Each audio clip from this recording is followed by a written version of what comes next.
a lot of people don't realize, especially dentists, because they're so busy working and making good money, thank God, you can elect how to pay taxes. How important is it to get the salary versus distribution split right? What happens when it's wrong? You pay a lot of taxes to the IRS, so you get penalized by the IRS if it's wrong. Like, a lot of people watch these videos online and they're like, oh great, I can buy real estate. Oh, I can do bonus depreciation. I can do cost segregation, and I can save a lot of money on taxes. That is not 100% true, because not everybody would qualify for such a deduction. So what makes somebody qualify? The biggest problem I find is that a lot of business owners that are in medical profession, very smart people, they never got the financial education, so they don't know. They rely on their accountant that is not a tax advisor. If you have a tax preparer, you don't have a tax advisor, and that's really true. Boris, so I'm looking at this next set of questions, and it looks like they're coming in from really profitable dentists. Yeah, this looks very interesting. So it looks like we're going to be discussing a lot here for dental owners. So there's an S corporation play, like why is S corporation, how does it reduce taxes for dental owners? The split, I see a very interesting question, the split between salary versus distribution.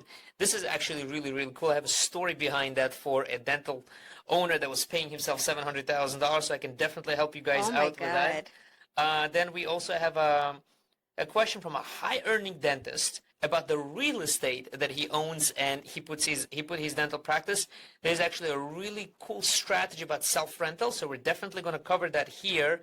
And last but not least, we also have a question about advanced retirement strategies for dental owners. So this is going to be really interesting. So excited to get right into it. So Marianna, I'll let you read off those questions. All right, let's go. Let's do it. So, Boris, I have some questions from a dental practice. Okay. So they're asking, if they're making over $1 million, how can structuring as an S corporation reduce their taxes? And what are the common mistakes that dentists make with this kind of setup? Yeah, so this is a great question, by the way. So a lot of dentists out there, I work with a lot of dentists in our tax advisory firm, and we save them like hundreds of thousands of dollars in taxes. One of the biggest strategy that we're able to use for them is becoming an S corporation. Because you see, in America, first of all, it's like a new thing, right? Everybody wants to form an LLC. Everybody wants to form an LLC, which is, by the way, a very smart strategy when you're first starting your business.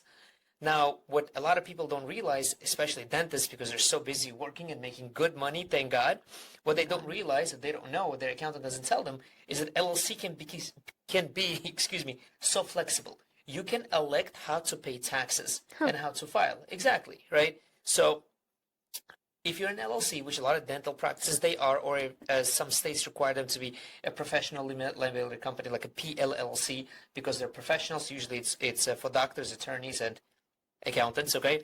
But that LLC can make an election to file taxes as an S corporation. What happens if you don't?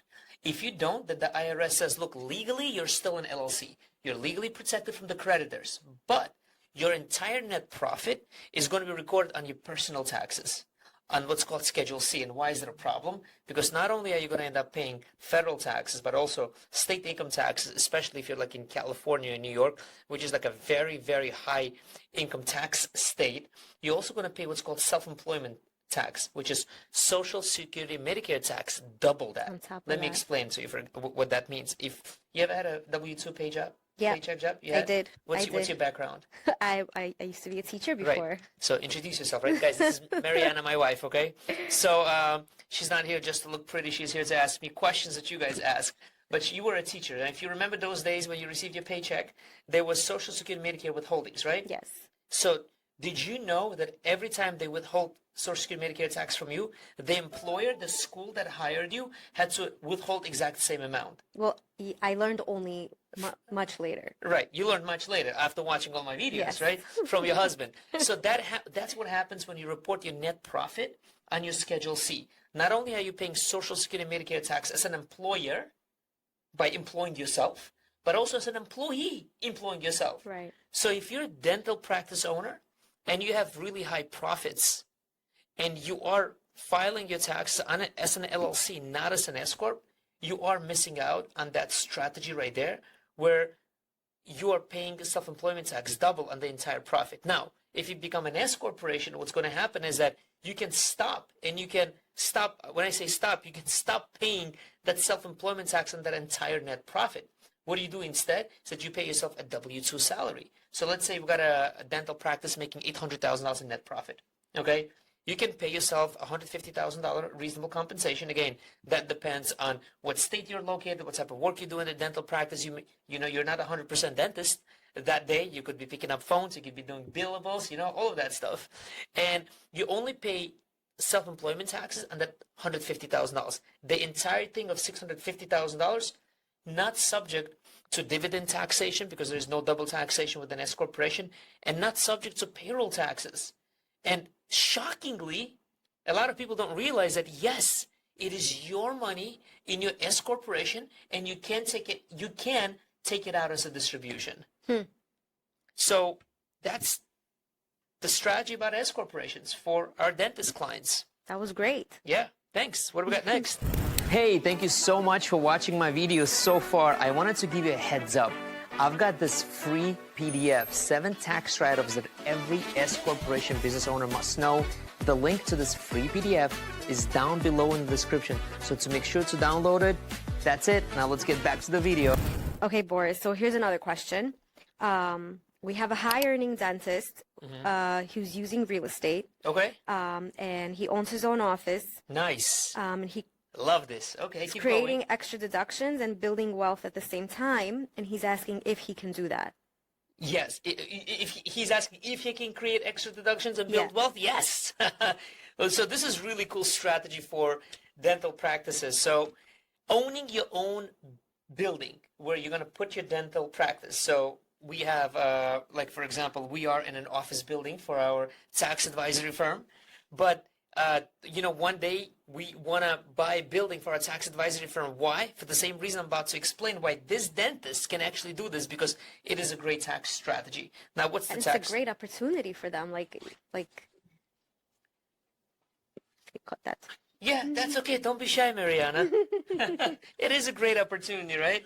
But in reality, though, let me just explain something. A lot of people watch these videos online and they're like, oh, great, I can buy real estate. Oh, I can do bonus depreciation. I can do cost segregation, and I can save a lot of money on taxes. That is partially true.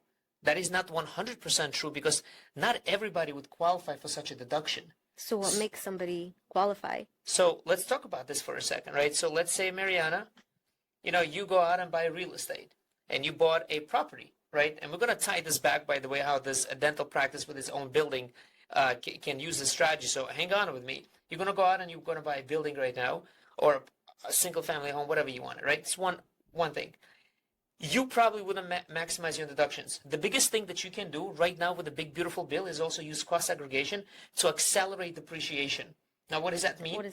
Yeah, I was just going to ask you that. What does that mean? If you buy a building for $1 million, right? So let's just say it's building net of land, $1 million, okay? About 25% of that, roughly, can be deducted in the first year. But it's going to produce really nice losses for you, Marianna.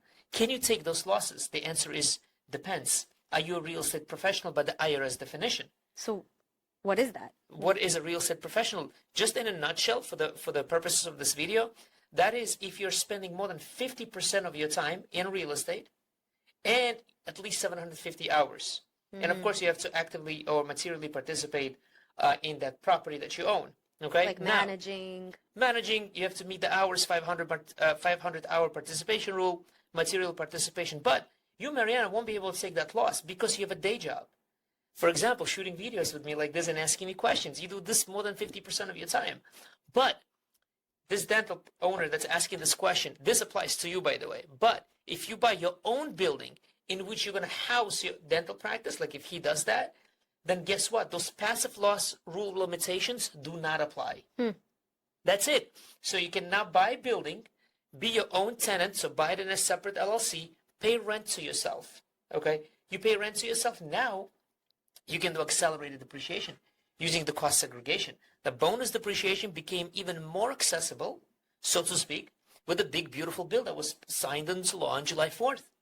So a dental practice, owning his own practice, owning his own practice, owning his own building, being his own tenant in that building, can now basically file taxes, and you've got to have a competent tax preparer. If you don't have it, get yourself a tax advisor, because when you do this, what you're basically doing legally with following the IRS tax code, of course, and properly filing tax return, you're going to what's called combine these two activities, your real estate and your business. And you're going to put a statement on the tax return that says, hey, I am electing to combine both of these activities. So the loss from this real estate, doing cost segregation, which you own your dental practice in, can now be deducted against the net profit of the of your dental practice. So that is one of the great ways to create yourself, use how I use the word, see how I use the word create yourself additional tax deductions. All right, I hope that was helpful. Let's just that was helpful. You make it sound so simple. I wanted to be a professor, believe it or not. I know, well, not a professor, but like adjunct professor, right? That's what they're called, like somebody who's not a professor but teaches. But then I realized that no, I think I want to make a lot more money than an adjunct professor. I think you're educating a lot of people now on tax strategies, and I think that puts you just right up there. Thank you to my wife. Of course, she would say it. I mean it. All right, let's go next question. What advanced, right? What do we got here? Okay, so what are the advanced retirement strategies that dentists can use to save on taxes while aggressively building for retirement? Wow. Okay. So this, and I like want to be very, very clear on this because like if you're a dentist, especially like I've got a client right now, a dentist. He's got 5 employees. I think it's he himself. He's got 5 employees, and he's like, Boris, I want to like write off something big, like big. Give me something big, right? I'm like, okay. I'm like, 401k. He's like, yeah, I love 401k. I want to do retirement. I'm like, but you want something big. So how about we do defined benefit plan? He's like, oh, what is that? Defined benefit plan is basically 401k on steroids. Okay. Yes. So with a 401k, you can max out your employee deferral, which is whatever you put away from your W-2 paycheck, $23,500 plus whatever the company matches you. Okay. If you want to start matching yourself more, you have to do it for all the employees. It becomes a little costly. The benefit is not there. But defined benefit plan basically says, you know what? Let me give you an example. This could be a good example. So big companies, right? Let's just use Apple. I don't know if Apple does it. I'm sure they do it, but I'm just going to use a company like Apple, right? They have their own pension fund. A big company has their own pension fund, meaning say it's not a 401k, it's their own pension fund. They've built that pension fund, right? So defined benefit plan is something where you build your own pension fund, so to speak, for your employees. Later on, you can, of course, it could survive, not survive, whatever it is, but you're building that pension plan. It's like its own separate thing. You can put away up to $225,000 for an owner. So my dentist client found that super helpful. Actually, we just did it also for a pharmacy client. He's like, man, this is great. It's pretty big. Yeah, it's pretty big because now you've got employees. Now you have to match a little bit more for your employees. You have to give more money into the retirement for your employees, but that's okay. This, you reward them. You open up a nice benefit package for them. But overall tax savings on what you're putting away for yourself and for them, it's still a lot more than what it costs you out of pocket to also cover your employees because you cannot discriminate. So that, I would say, speak to your financial advisor, or honestly, like I don't even know if financial advisors are always the best for this because sometimes they start pushing other products within that. Anyways, let's not get started on that. I think what you need is a tax advisor. Speak to the tax advisor. Be like, hey, I've heard Boris on this great YouTube video and he said to do this, and just do that. All right. Cool. I think we can squeeze in one more. I see the next question from a dentist, and I think this question I definitely want to cover today. Hey, thank you so much for watching my YouTube video. Just a quick commercial break. If you like what you see, please like the video. As a matter of fact, share it on your YouTube so that you can help other business owners to save money on taxes. I would also appreciate it very much if you subscribe to my video. If you like, share, or subscribe, it really helps me with the YouTube algorithm, where YouTube will really push this video to other business owners and they can learn how to save money on taxes using simple tax strategies that I teach with my whiteboard strategy. Thank you so much, and let's get back to the video. So this dentist is making over $1 million. Ooh, another $1 million dentist. Love it. And he wants to know, how important is it to get the salary versus distribution split right? Yeah. And there's a follow-up, like what happens when it's wrong? Yeah. You pay a lot of tax to the IRS, or you get penalized by the IRS if it's wrong. Okay? Now, let me tell you a story of a dentist client. So I got a dentist client recently enrolled to work for a tax advisory service with us, and he made about $800,000 take-home pay last year. Okay, I'm like, great. So I'm looking at his S corporation tax returns. He's an S corporation. That's good. We already talked about an S corp, right? So he did that part correct. and his profit is zero, but he took home about $800,000. How does that make sense? Yeah, so I'm like, then I look at his W-2 and I see an $800,000 W-2. I'm like, whoa, what is going on? I'm like, why do you pay yourself so high? He's like, I don't know. That's what my accountant tells me to do. And I've seen this common mistake. If you've got that local accountant that you've like outgrown, you started working with when you were first doing your 1040 taxes, and now you opened up your business, and this happens to a lot of business owners. He's like, yeah, this is what my accountant kind of recommended, and he said leave $0 in a business account, take no distributions. I'm like, well, what's the point of becoming an S corporation? Might as well file as a single member LLC, right? So I said, we need to redo this. He's like, well, Boris, wait. He got worried. He's like, Boris, wait, what's going to happen if I'm going to pay myself? I think his salary was like reasonable compensations, like in New York. I think it was $240,000 if I remember correctly. He's like, what about the rest of the money? Like, I need that money. He likes to live luxuriously, so he drives a Ferrari, I believe last I remember, right? Don't ask me how I know that. It's not on his taxes. Don't worry. It could be. We could put it on his taxes, legally. Legally. Right. Of course. Legally. Of course. He's got to. It's got to have a business purpose. But anyways, that's besides the point. That's besides the point. So he's like, Boris, I need all this money. I'm like, you can take out distributions. Mm-hmm. He's like, well, is it allowed? I'm like, yeah. He's like, and what about taxes? I'm like, yeah, you'll pay quarterly estimated taxes, but you're not going to pay that additional Medicare tax on that money. I mean, think about it. I think it was we're left with about $600,000 to play with. The Medicare tax on that between employer and employee, if it's on a W-2, is 3%, 2.9%. You multiply that by about $600,000. That's $18,000 was just changing that little thing on a damn W-2. And you've just got to pay yourself a reasonable compensation. Like, it's in the IRS tax code. If you have an S corporation and you're making buttload of money, which is good for you, the IRS says you don't have to take it all out as a salary. Reasonable compensation is good enough. I think people also don't realize that the money is still there, you know? It's theirs, it's yes. their money. Yeah, they don't realize, but they don't know. You can't blame the business owner for this. Like, the biggest problem I find is that a lot of business owners that are in medical profession, they are very smart people. Very smart. Like, my brother went to medical school.